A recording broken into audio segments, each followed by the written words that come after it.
Hi, thanks for joining my talk.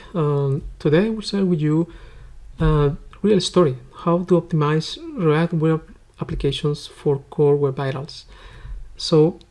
But let me introduce myself. My name is Juan Picado. I'm senior front-end engineer at Mobilidad, one of the companies of the Vinta. And I also open source developer. In my spare time, I maintain the production project. So if you are interested in knowing registries, I will totally recommend you see the website. And a small agenda, it's what we are going to see on this session. So we will start with describing what are the core vitals, why they are so important. Two important concepts you should know about when you are working with metrics is what's field data and what is lab data. And then we will go through all the three metrics, and I will show you what the optimization we have done so far in all of them. And then I will see a small story how we are using web performance monitoring with these metrics at my company. And tooling, important tooling you can use in the daily basis for measuring your core web vitals in your website and in your local development. So this story is about Kijiji Autos. Kijiji Autos is a website I contributed the last 3 years. So it was launched in 2018 in Canada. It's only a website for Canada. It's a classified website for cars, and this website is a microservice architecture, and this the front end you're seeing is one of the Node.js applications we use. Just behind of the hood, you can imagine that we have React hooks and Redux and different kind of libraries. And this website is optimized for SEO, because for the classified websites, SEO, search engines are really critical, so the user can actually find the listings and everything else. And also is worth to mention, it's accessible by default. It's a first-class citizen accessible for two reasons, because in Canada is by law. The websites need to be accessible by default, and also because it's the right thing to do. So during this talk, all the things I will share are real optimizations over few months, almost 2 years. And at the end, I will show you what's the difference when we started to measure, and while we actually apply all these optimizations, what's the final result in our metrics. So what are core web vitals? Well, the web vitals is something that Google created and also implemented in 2020. It's a way to measure the health of your website. It's only part of it. And also it helps to the user because it provides a better user experience, and also, like I mentioned, improve the SEO, because web vitals, Google, search engines, you can see the formula right there. And so the three core web vitals are the following: largest contentful paint, which you can see it's basically measuring and loading, and the first input delay. And this is when it measures how much time the page needs to react when the user clicks and gets a response. And then the cumulative layout shift, and basically this is a metric that measures how much things jump into the website. You may have noticed in some website when you click and you want going to click a button and suddenly it's displaced, but this is what is actually cumulative layout shift. So why are so important? Well, during the last years, Google has implemented different measures you need to comply if you want to be. You have to have a good ranking in Google search engine.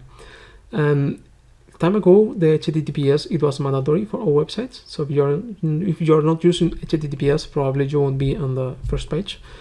And also it has to be mobile friendly. So in the case of Kijiji Autos, it's mobile first by default.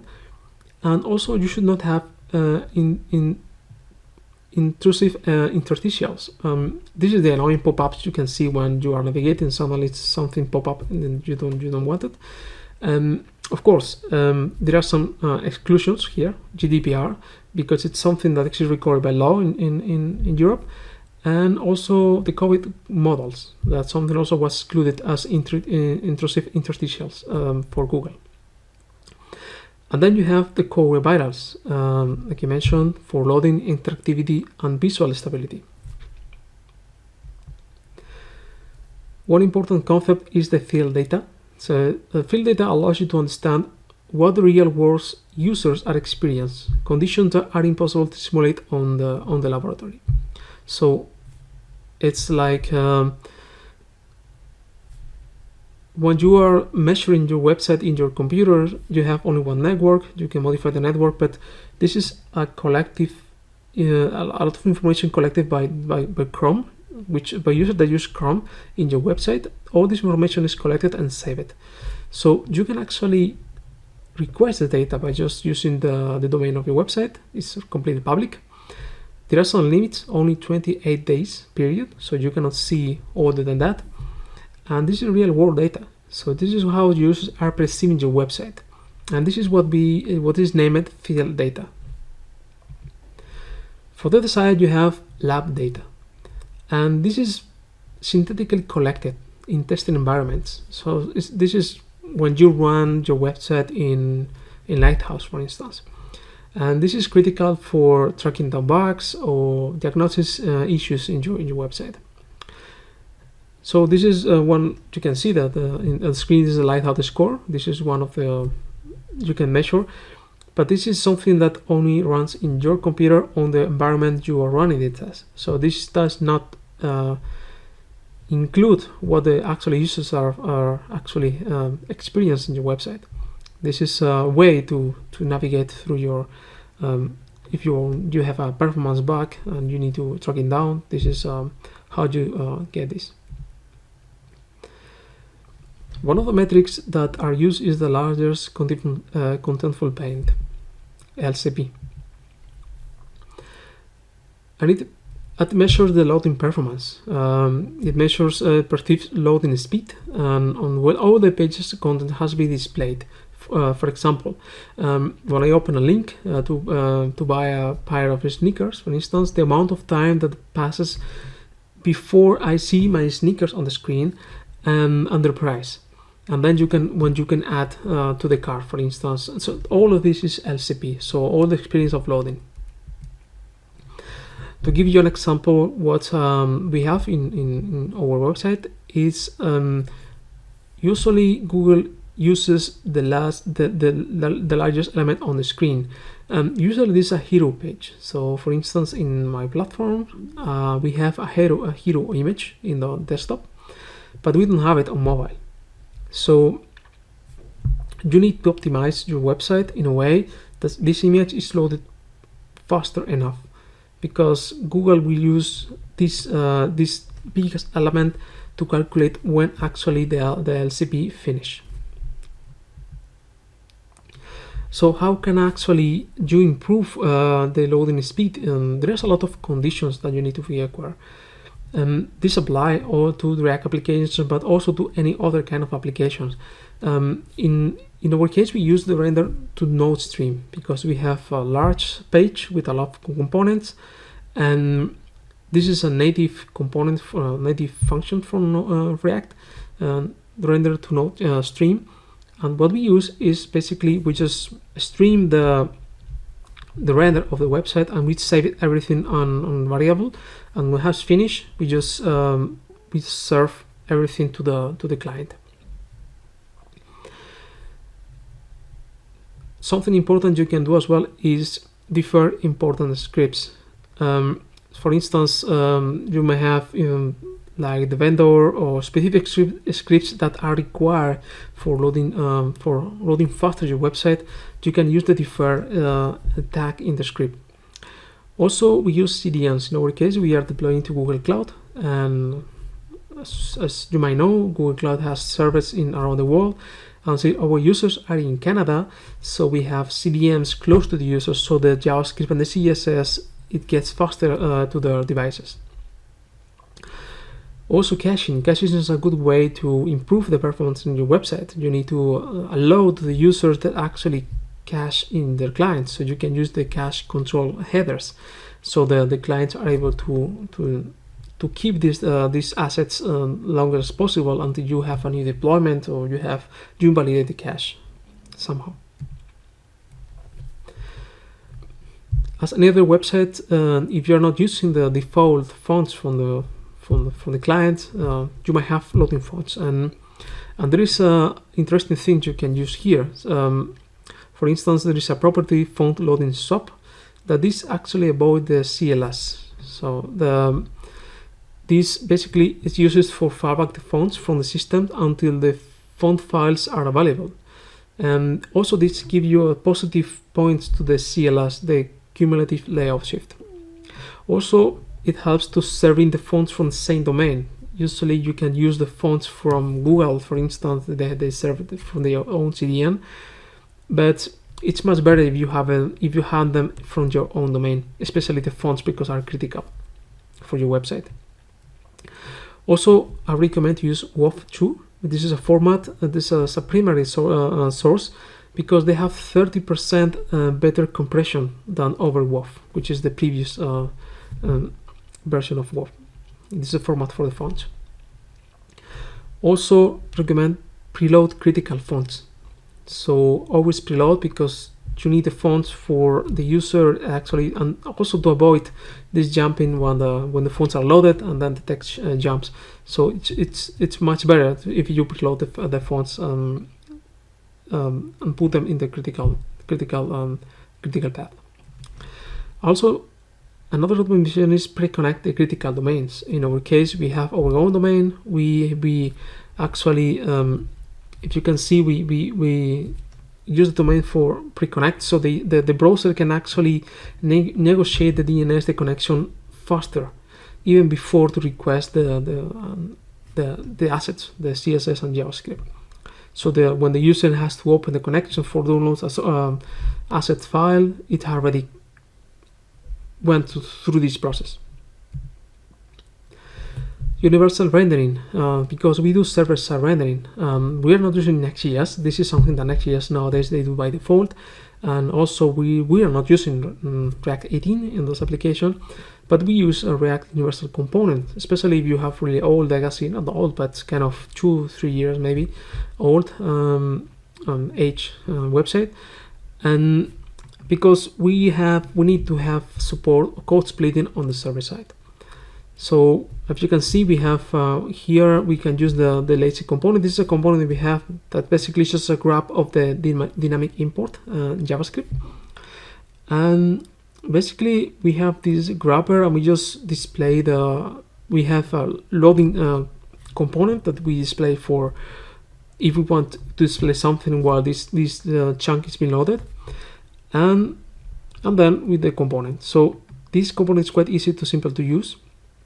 Maybe not that updated nowadays, but it's still very useful and it works really well in production. Important thing is optimize the critical path of your application. If, as you can see on the screen, we actually inject the CSS on the header of the body of the website, and because request a CSS file can significantly increase the time of the page takes to render. So the reason is because by default the browser delay the rendering until it has finished the loading, parsing, and then execute all the CSS files. So we have actually optimized this by just adding in this critical rendering path by using a combination of web app plugins and with the architecture we have. So you can use the plugin mini CSS extract plugin that allows you to extract and preload inline CSS for your application, and actually it works really well with the previous component with React Universal Components for loading CSS files asynchronously.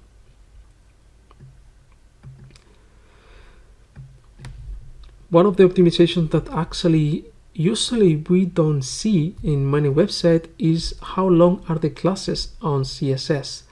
Usually when you're using CSS modules, you can notice you can have all these long names.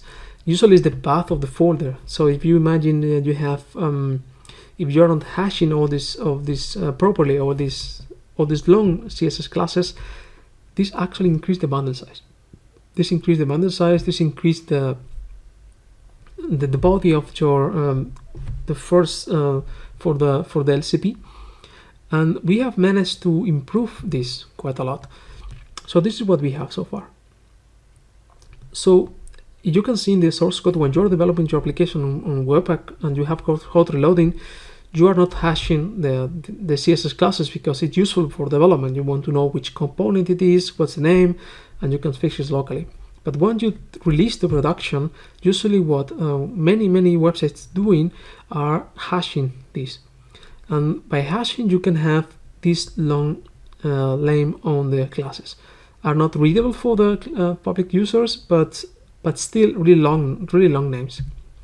So what we have done here is basically we have actually assigned an index for every element class name on because we have the component and the CSS for every component. So we have actually applied one index for every class name, and we have converted this to base 64 plus the hash file we just saw before. And the result is the following. You can see all the hashes which are converted to base 64, and we have actually on one pull request we have managed to reduce 100 kilobytes of bundle size in our bundles. This actually, it was one of the biggest boosts we as a team we managed to do. Polyfills are important if you are supporting all legacy web application browser, sorry. But as long as you deprecate this support, you need to keep in mind that you need to remove all these polyfills you don't need, because this is JavaScript, this is rendering all the time, and which is not needed for many browsers. So in our case, we're using Polyfile.io, so you can actually select which polyfile you actually need, and this is injected into the React application. So we don't have to bundle this in our application JavaScript, and this is loaded from external sources. One of the important metrics for Google is the first input delay. Like I mentioned before, it's measure the page responsiveness and how long the user waits to see the reaction for the first interaction with the page. So, like I mentioned before, the example of the car, when you click on the add to the car onto the items, the user wants to have a fast response, so they don't click and then they wait until something happens.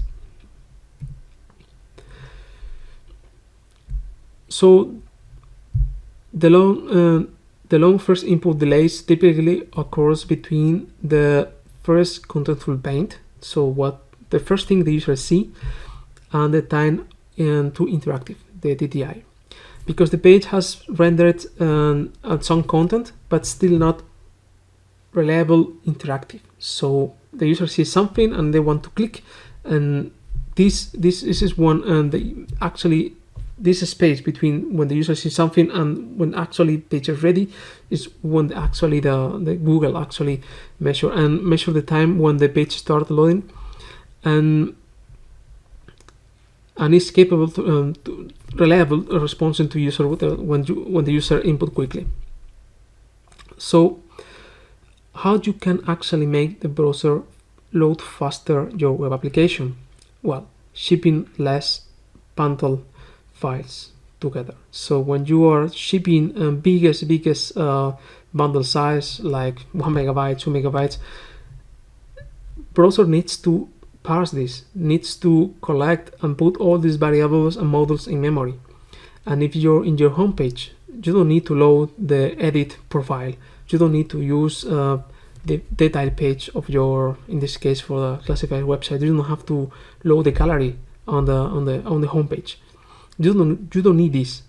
So you need to use code splitting. Code splitting is a feature that actually in combination with Webpack and also the minifier you have, usually is Google File or something else, that actually allows you to create different chunks of your web application. And this is a strategy we are following in this project in Kirilla Autos, because first we have one bundle for the vendors. We include the React libraries, for instance, common libraries like Redux or React Router, stuff like that. Things that does not change so often, because how often do you upgrade React? How often do you upgrade all these libraries that are React core for your web application? Probably not all the time. So Webpack will create a bundle with a hash, and this hash is going to be cached on the client side. So the next time you do deployment, this actually file is not being validated. It's actually already on the client. So probably this file, it will be there on the client for a really long time, and only the other parts of the application which comes in different chunks, they will be actually invalidated by the new deploy. We have another chunk for the design system. That's a second level. We have a design system, and we actually bundle everything there, because the design system change, but it does not change daily. Maybe once per week, 2 per week, more or less. This is the deployment that we have when something new comes on the design system. And we found it was much easier to include the design system in one single bundle size rather in different features, because at the end, many of the features are using all these components. So also it gets less often invalidated, and the same like the vendors. Also, we split by pages, because the first page you see is the front end, and when you want to see a search, when you click on search, you see the search page, and then the first step usually is when you click in a result and you see the detail of the car, and then you can see the pictures on the gallery and everything else. So we have chunks per page, so the front page load faster because it has less feature than the detail page, for instance. Another level of optimization is we actually split by features. So let's imagine we have the detail page on the website. You are seeing your car with your gallery, and you don't load the whole gallery when you are seeing this detail page. You click the gallery, we don't know the chunk, and we display all the features within the gallery. And this is JavaScript is only needed by demand, so you need to rely into the user when he actually wants to get load the JavaScript. And also we have split by experiments, because we use A/B testing, so not all the components are required actually for all users. So when the user is backed on this experiment, this chunk is actually downloaded only for this user, not for others. They don't need it. So if you are smartly use code splitting, you will get a really huge boost in your performance in your web application. Like I mentioned, also we have a vendor, but also we actually use specific vendors for different libraries. For instance, we use Lodash. We don't update Lodash every time, and also React, Redux, and so on. So this is basically what I described before. And if you see the website, you can see how we actually load all the vendors and all the chunks. And if you see, the size are quite small, most of them. Then we have the cumulative layout shift, and maybe this is one of the most important things, because actually affect the user experience quite a lot, and maybe it's the hardest one to tackle so far. So Google considers that cumulative layout shift below 1 point second is okay, but from that is something the user does not like it, and they see this as negative, and you need to fix it. So one of the important optimizations we did so far is using the intersection observer API. This is native API from the browser, and it provides a way to asynchronously observe changes in the intersection of a target element with an ancestor element with other top level document in the viewport. There are several use cases that you can use in your website, and they have two main purposes. First, lazy loading images. For instance, if you have like a slider, and inside of the slider you have 10 images, and the user can see only 2. You don't need them to load 10 images, right? So you can use this API to load it in lazy mode later, when the user can request them. And actually you can use it for implementing infinite scroll, and this is one of the examples I will show you right now. So the intersection observer API is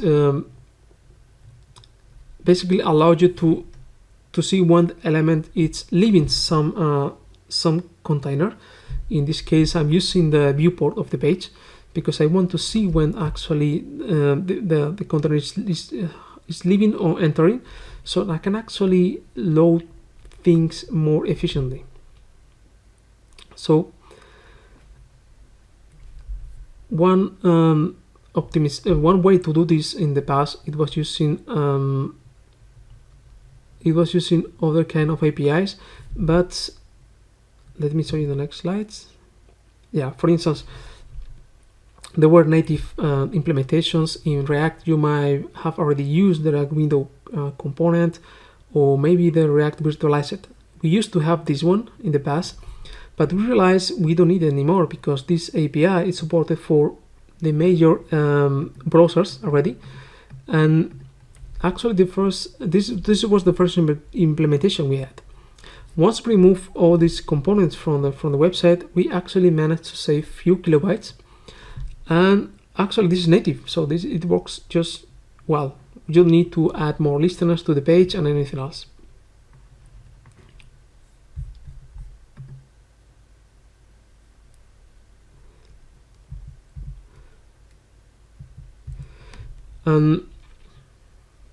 Because the search is critical, it's a critical section for the all classified websites. It's what you actually want to see. You want to scroll smoothly. You want to see all your items, and you want to have a smooth user experience. You want the user to have this experience that they can infinitely load in, and the website does not get slower and slower and slower.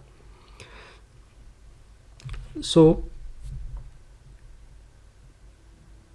if you can see, when we are scrolling the page, you can see we display some skeletons. So when actually using this API, we can see when the section of the search we have has actually entered. We have like a pointer, right, which is below of the viewport. When this pointer actually cross the viewport, we can display these skeletons you can see in the screen to load more items. So here I have the example. So we have infinite scroll loader, and this is the pointer I mentioned. So when actually this reference, because we are using our useRef in React, when this reference actually crossed the container, the API detects which actually this element actually enter into the container, and actually we are able to display the loading part. So while this is actually loading, in the background we are requesting new items, and then we replace them. So we avoid the jump into the page. So the user thinks, okay, something is loading, let's wait, and then you get the elements. And this is one of the useful ways you can use this API and avoid the CLS in your application, because the content won't jump and the user can click confidently into the item.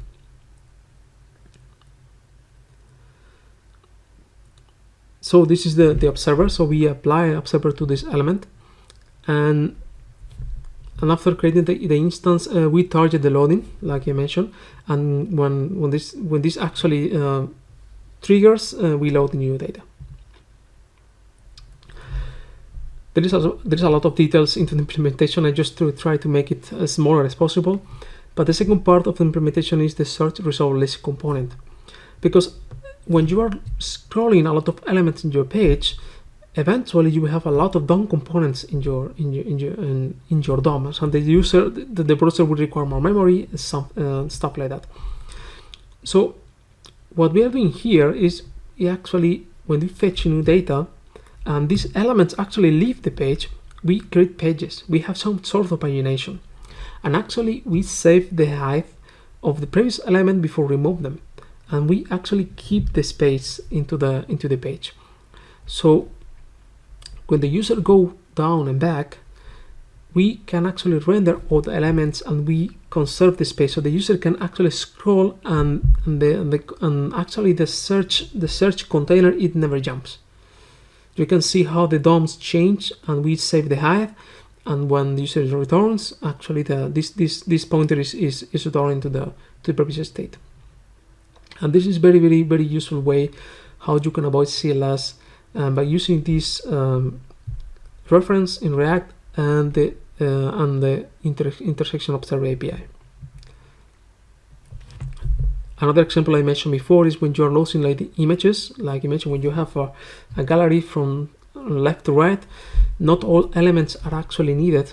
So when the user when the S elements are crossing the boundaries of your container, we can actually request these images by demand. And this is actually the example. You can see we have the intersection observer, and once this is triggered, we actually request these images, and we attach the URL, and the browser automatically will start to download them. So it's quite easy implementation. Also, we use images with fixed dimensions. So at Mobile Day, we have a service that we can actually request images by size, and it's the same images, but you can define, and we can use picture with the data source set, so we can describe different kinds of sizes we can show to the users, and we set specific dimensions for this element. So on this way, we actually ensure we actually loading the specific image for the device the user are using. To improve your website, you need to first measure. You need to measure, and then make improvements. And this is one of the things we actually took really seriously on my company.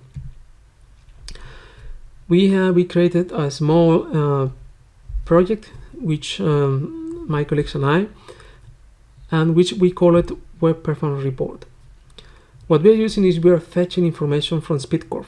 If you don't know this website, this product is basically you can run tests in specific pages you want, and we are running tests on 3 different parts of the application: the front end, the search, and detail. So we collect core web vitals for all these pages, because SpeedCurve can actually give you raw data. So we are fetching from the API, from the SpeedCurve, all this raw data, and we are calculating our own performance report formula, because we have our own internal formula. The formula here is not critical. You can have whatever you like. What we are doing here, we are saving all this information with all this formula, all these calculations into the cloud, and we display all the data into the panel. So we have the same metrics for website, and actually weekly we display to the users, to developers that we work on the same application, a report number. And so every week the user can see whether you are improved or you have decreased. So in this way, you have immediately alert. If something is going wrong, this number has decreased, you need to check what you have deployed in the last days, because this happens weekly. And if you are improving, then the Slack alert is going to give you some kudos and things. You can see how the health of your website in performance improves. This is an example how we use custom data. because we are using, this is not field data, this is lab data. Okay, so this is something we actually run by ourselves using Spectacor. Then you have tooling. Like you mentioned before, field data, you can use page speed insights. You can use this for any website. So in this case, I'm using running in Picado.ca. And you have two tabs. Actually, you have origin, and this is what actually the users are perceiving, but for the whole domain, independently of the page they are navigating. And then they have this URL. This is specific data for the URL you are serving. It can be a specific search request, or can be a specific page in your website. So you can see the difference between both of them. Then you have the Crux dashboard in Google Data Studio.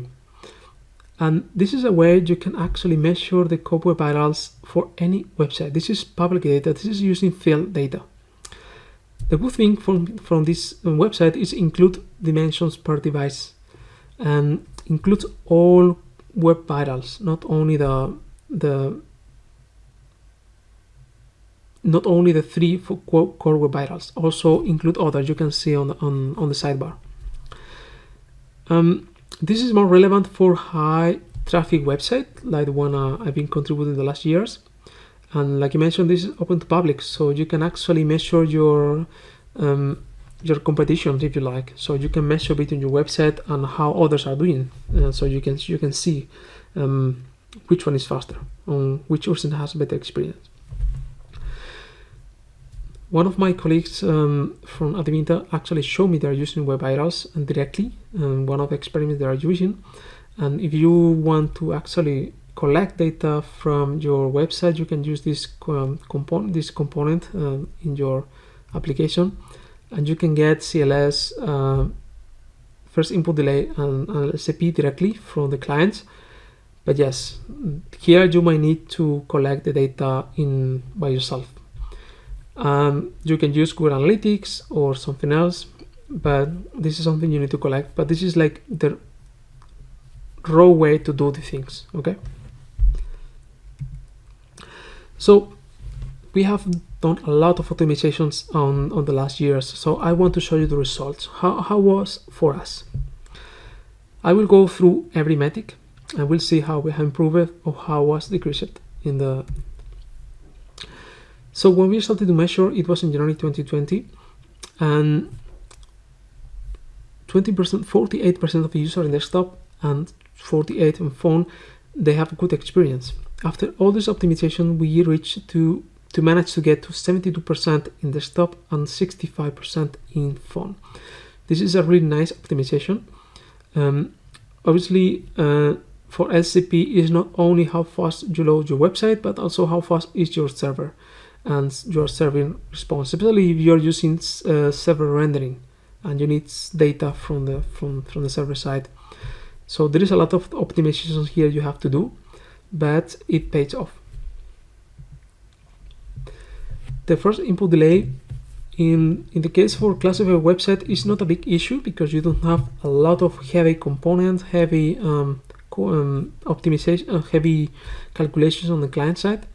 But still, we managed to improve on, especially in phones, because it's what the user actually have suffer more this problem. And then we have the CLS. On CLS, actually decreased a little bit, but not because of the optimizations we did. It's because the CLS is a combination of teamwork. It's not something that developers can solve by themselves. CLS is something you need to put on the same group of optimizations, UX user experience persons and product owners and the whole team, because every feature that actually experiment stuff like that might impact negatively the CLS. So you can apply a lot of optimizations on the client side, but also you need to, when you develop a new feature in React, you need to also onboard other team members. So this number, it does not decrease. So in our case, might be for different reasons. We do a lot of A/B testing, and usually this also might impact negatively the numbers. So thanks so much for your attention. Hopefully you like it all I showed you, and if you have questions, yeah, I'm here for answer them. So thanks so much.